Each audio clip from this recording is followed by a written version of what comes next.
Yan po, mga idol. Nagilagid daw. Buka natin ito. Mukbang ko tayo. Yes po mga buddy po. Mga kagilagid mga idol. Ito po. Balihan dito na po kami sa panghuling bagsak po namin. Last drop po dito sa 7-Eleven po. Tubusok. Kinabili din po kami dito mga quarter to 7 na ito. Gawa ng medyo may kalayuan po mula din sa San Carlos. Opo, ito na po yung pinakalas namin bagsak. Mamaya uwi na din po kami.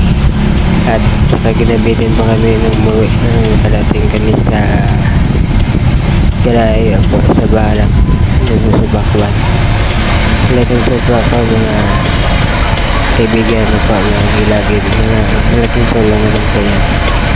Almost mga malapit din sa 200 po yung papunta dito kilometers. Like and share po ako. Maraming salamat po. God bless po sa lahat. Mabuhay po tayong mga gawang Pilipino. Sipag at tiyaga lang po, tiwala sa sarili. Maraming dahil po mga idol. Oh my goodness. Sige lagi daw. Buka natin ito. Bang tayo.